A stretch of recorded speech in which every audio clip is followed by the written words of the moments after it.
Welcome to the Courage to Live podcast. My name is Josh Bitsko, and I'm a retired police captain with 24 years of experience out of Las Vegas. Currently, I travel the country and I teach people about courage, resilience, and leadership. Joined by my wife and co-host, Jenna. Hi. And before we get into the podcast, actually yesterday was opening day of baseball, but I think it was just like the Giants and the Yankees, so nobody really cares. Both teams that the Dodgers have beaten recently. So that's why I'm wearing my Dodgers shirt. And you just sent me it was like an ad for the Dodgers, like they did winning the World Series, and the whole thing is like, it's fun to cheer for the bad guy. Yeah. Because, they're the evil empire of baseball right now. Which I thought was really clever, actually. And I think it's going to really make people upset. Which I love. Yeah. And I mean, I think people forget the Dodgers had, ever since 2020, before that, it was 1988, the last time they won a World Series. So, I mean, every year has been a rebuilding year. So I'm going to enjoy it while we're here. Yeah. Because you remember when we first got together, how when it came to the Dodgers, I was just like, I just was a terrible fan. Yeah. And when we got together, the Warriors were winning, and now we're in some rebuilding years. Yeah. Literally everyone is hurt. Is it a rebuilding year when you don't have any young players? It just seems like it's a decaying year. That we do. And his name... We have a lot of young players, but one just got injured a couple nights ago, Moses Moody, who's 23. I'll give you that he doesn't look 23. He looks a little bit older than that, but he tore his patella tendons, right? Mm-hmm. That was really disgusting. It was pretty gnarly looking. Yeah. I felt bad because he was having a great game. He was having a great year. I think we should start a sports podcast. Nobody wants to hear what we have to say about sports. Good point. You're a Dodgers fan. Nobody wants to hear it. Yeah. Except other Dodgers fans. Yeah. And so, maybe that's just our audience. But anyway, and back on the rebuilding year for the Warriors, I think you need like a young star. You have some young talent, but you don't have like a young star. Yeah. Like I know, because Cooper Flag or something like that. Because our star, Steph, who I love and will always love, he's getting up there in years and injured. Yeah. A lot. So what I would say is probably next year or the year after will be the rebuilding year. This is just the decaying years. Hey. Anyways, we love them. Yeah. Yeah. All right. Okay. So in today's podcast, we're going to talk about the recent active shooter incident at the Synagogue.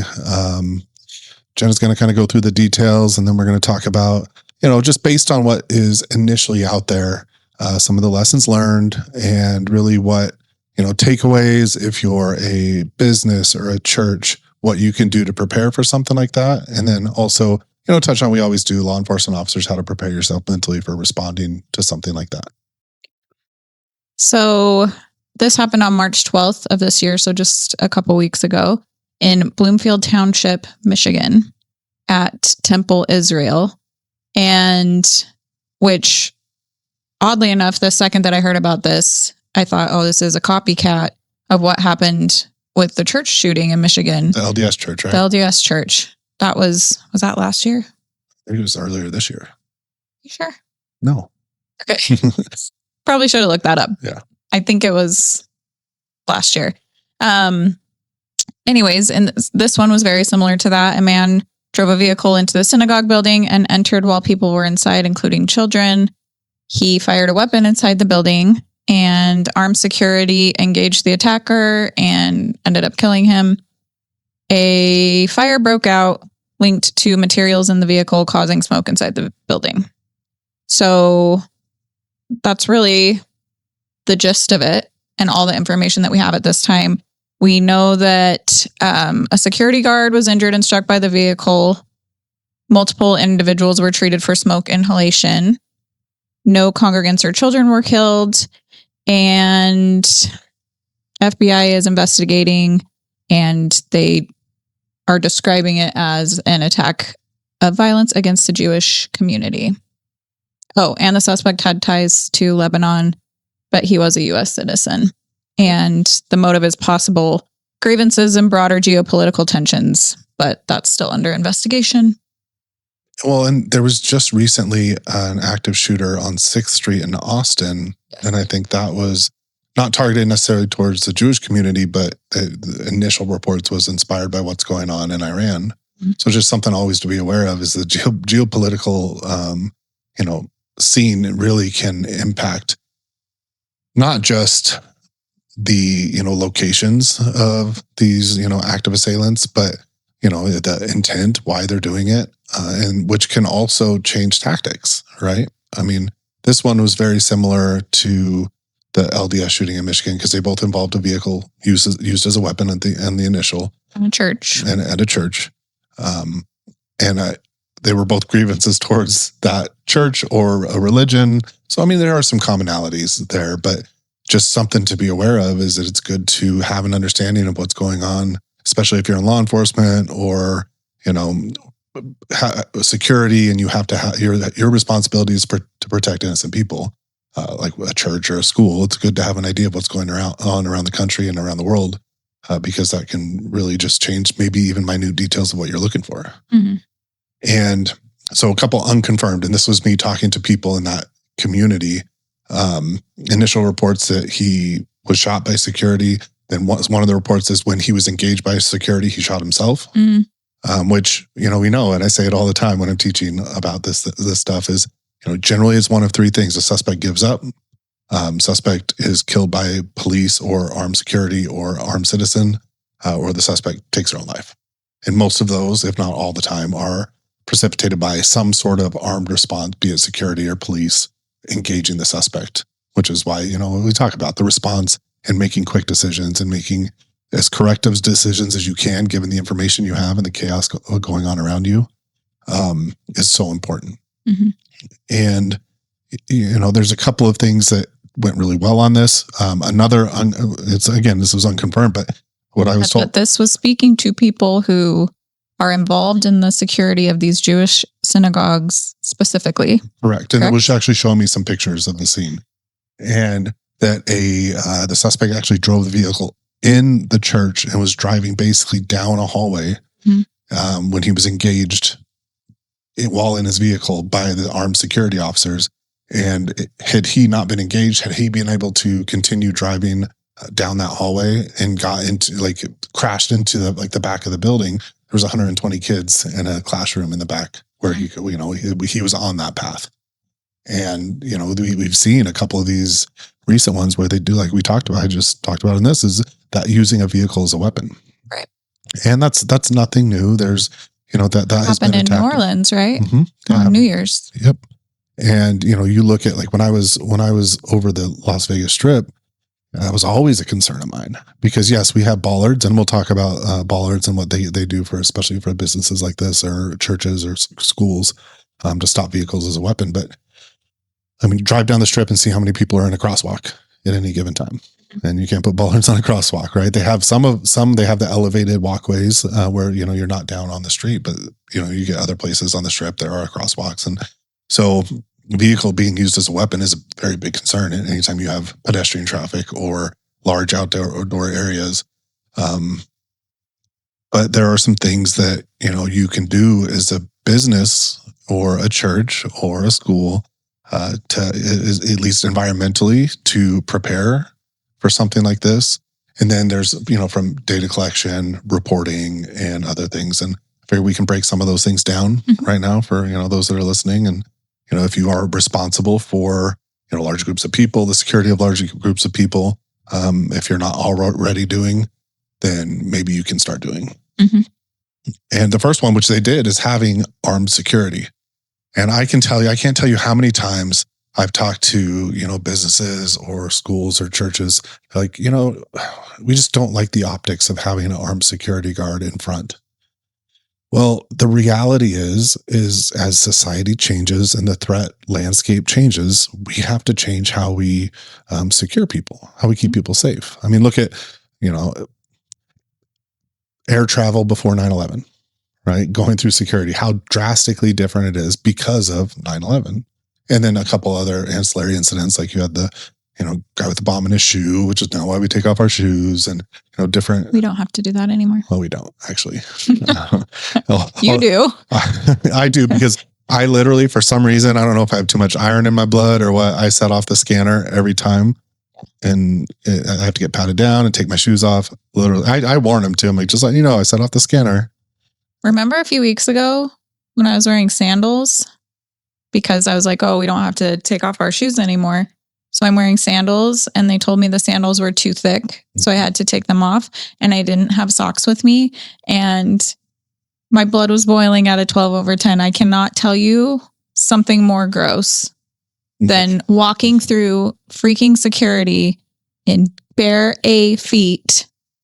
Try not to swear because I know kids listen to this podcast. Why, I don't know. But anyways, so walking through bare feet, then I'm on the tram spraying my feet with antibacterial spray. So anyways, all that to say, I now keep socks in my bag, but keep going about security and why that's important. But can you imagine how many people before you walked barefooted through that went through that security line? That's why I was at a 12/10. Yeah. I could have got MRSA. Yeah. Yeah. Well, most of them had shoes on, so it was just whatever they walked in getting up there. So the shitty ass the crappy bathrooms. Bathroom, or the people that didn't wear thick sandals that didn't have to take them off. I'll never again. Yeah. So anyway, we digress. The air travel has changed since 9/11, right? Look at outdoor venues since the 1 October shooting, how that has changed. They're checking rooftops around and drones deployed and checking, you can't hang a do not disturb sign on a room pretty much anywhere in the country anymore and have people not come into your room. Like, all of these things have changed. So, it is a balance between overprotecting and having, you don't want an armed SWAT team in front of a church or something like that. But, having a visual deterrent first off, and somebody that can respond. I was talking to a local church here about that. This was after the the LDS church shooting.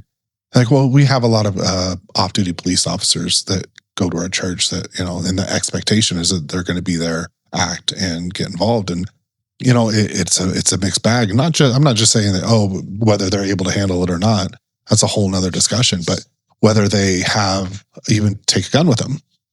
And then they have no armor, they have no radio, they have no anything else but, maybe a gun. And what are they carrying? Is it like a 5-shot revolver? And so you have a suspect comes in with a rifle and explosives and crashing a car into it. And I have, my little pea shooter rifle or pea shooter revolver that I'm going to engage him with. But also for me, the optics thing, it doesn't make sense to me, because as a church goer, I want those optics. I want people to see and think twice about attacking. I don't know. I've never understood that. No, I agree. I think that is a antiquated way of thinking. Yeah. Like, we just want people to feel safe. Well, they're going to feel safe, especially, go home and turn on the news and see what's happening around the country. Mm-hmm. But so that was usually why and then also cost, right? It comes down to a cost. And I know a lot of, especially the synagogues, they just hire special events officers or overtime officers, which because it's cheaper than hiring a full-time person, having an employee and benefits and everything that comes with hiring a security officer to be there all the time, right? If you just have somebody there when church or mass is in session. So, so I think a lot of them do that, but a lot of them don't have anything. There's no visual, deterrent. Well, and it also feels like, because we tried to talk to some churches after the LDS attack, and it feels like there's not a lot of interest in it, in, securing. And I'm not sure what that is about either. Yeah. No. We offered our services for free. Yeah. And no one has taken us up on that. Yeah. So, but then we have other businesses and places around the country that are paying for our services. So correct. It's just, it comes down to a culture of the business, culture of the church. And, that is ultimately what it comes down to. And also, a relationship with your local police department, mm-hmm. because they have, experts or specialists that could also come out and look right. And so you have I'd say the first one, and this one that they had armed security there. And that right. That's what's, to me, and all the things that we read about this, is what stopped it. Was having that in place is what prevented it from going farther. What stops a bad guy with a gun? Good guy with a gun. So I think that, that would be the number one, right, for anywhere. It's twofold. It's having somebody that has the ability to engage if something's happening, and also a visual deterrent. Yes, and kudos to that security officer. If security indeed, well, they did engage the suspect. Yeah. It's just a debate on if they killed him or he killed himself, right? So, but just having the courage to engage him, like, that's fantastic. Well, yeah, and regardless of whether he shot himself or the security officer shot him, it was the actions of the security officer or officers that engaged him that saved how many lives? Yeah. And so if that's not a testament to that, hiring an armed security. And listen, you can, I'm a believer of having them like in uniform. We were at our son's flag football tournament and went and got coffee, and there was a armed security officer that was all tacked out in front of a coffee shop, and we went to get coffee. Oh, yeah. And we're like, oh, what's he doing standing out there? I'm like, he's a visual deterrent. He's a big guy. And I mean, oftentimes I see him and they have like the baton holder with no baton or an empty holster or whatever. Oh, he had a gun. Yeah. Oh, no, he didn't. Well, it wasn't a great neighborhood. That's true. But having that, it's a visual deterrent. We saw it pulling in there. Like, well, they actually have somebody there. It was for the whole complex, not just the coffee shop. But just again, that's a testament that works on different levels. But they don't have to. If you want somebody that can engage, but you don't want that visual, you can have somebody in a suit. Yep. And I know casinos on the Strip, they have security that is unarmed, and then they have security that's armed in a suit, and they have a lapel pin. Which it's not like a gun. It just is like the company, but that's usually an indicator, or could be an indicator that the person's armed. And so just, something to think about. So that's, our number one. But then there's environmental or, structural changes that you can do. And, there's churches here in town that, that we've been to or seen. And there's like doors on literally all four sides of the church, and none of them are locked. So, again, you don't have to lock it down like Fort Knox. But having a single point of entry, can people get out at the end of the, end of mass or, the services is easy? No. But again, there's these small give and takes that you have to do to make sure that people are safe. So, and it's how much you want to can spend. You can have electronic doors, things that, again, the doors automatically lock, but you can also unlock them. There's companies that you can do it all from an app now. It's a lot more easier integrated than needing an actual like command center or, security operations center or something like that. But having, access, having surveillance, like videos, and the surveillance can be a visual deterrent, but not generally. But what it can do, especially if you have access to it, that if something is happening or going on, you can show in real time to the first responders. Like, it's good intelligence to have.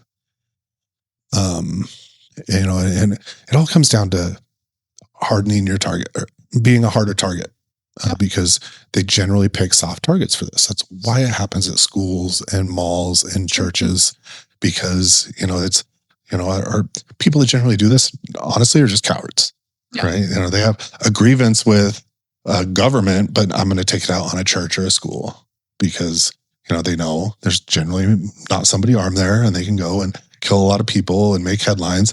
And that's the political side. But even the, whether we call it mental illness or evil people that do active shooter incidents, they pick the places that they know they're going to be able to kill as many innocent people, and there's not somebody armed there. Yeah. And the same thing goes for, locking doors. These last two that we've talked about, where a vehicle was used as a weapon. And what you can do to prevent that is bollards.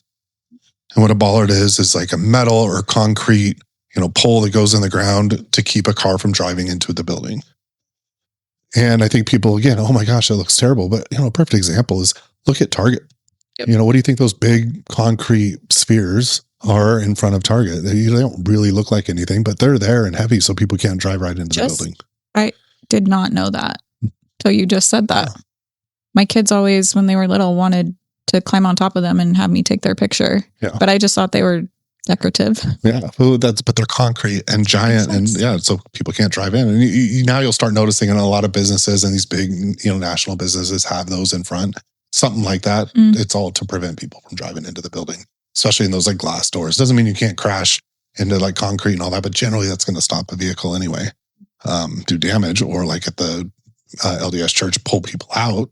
So something to think about. But yeah, stopping a vehicle from going in, because imagine a vehicle getting through those glass doors at Target. Driving through Target, how many people could get hurt or killed?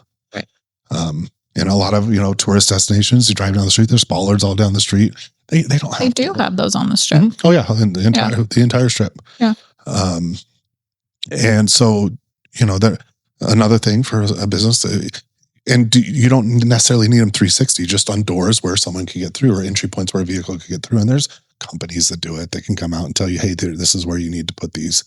But again, it's like, we can hold out and say, well, we don't, it's a low chance it's going to happen here. Mm-hmm. Or, we just don't like the optics of it. We want people to feel safe. Yeah. But wait for, there's people, well, then gun control, and we're not going to get into that, because this is not a political podcast. But the reality is that this is where we're at right now. And these are things that you can do right now. Mm-hmm. So you can wait for gun control. You can wait for, the chance of this happening is low, or you can do something about it and take active measures to prevent you, your congregation, and the children inside. Yeah. And I say this all the time. I've said this like as a leader, probably since I was a baby sergeant. I was like, you got to live in the world you live in, not the world you want it to be. Like, it'd be great to not have to worry about these things, but unfortunately we do. And we are always going to have to. Yep. Like, there is no way around that. It doesn't matter what side of the political argument you're on. The reality is we will always have to worry about this. Yep. So there are things we can do to help mitigate. Absolutely. And keep people safe. And what I hear from businesses and all the time is like, especially from like the security apparatus of business is, well, the company itself doesn't invest in security because they don't bring money in. Like, it's like, we don't invest in security because we would rather invest in marketing or these things that generate revenue. But you have to think about, but what's the revenue lost if you didn't do what you had to do? Yep. And a bunch of people died on property, and now you're getting sued and all of that, and the negative publicity and everything. So when these are seemingly easy fixes, yes, they cost money, but these are seemingly, I say easy, but easy to do, to ensure safety and to ensure the public knows that you're doing everything that you can to keep them safe. Oh, one other thing I wanted to talk about, that when we were talking about this podcast earlier, was, churches, synagogues. I'm specifically referring to places in smaller towns. We were talking about, if you have suspicious activity or there is somebody threatening your church, yes, absolutely call the police so that that's documented, but also keep a log of it yourself. Keep a log of the suspicious activity, what you saw, identifiers, if it's somebody coming into your church. And yes, call the police so that there's something on record of it, but also keep that for yourself so that if something happens or, it's the same person over and over again, you have record of it yourself.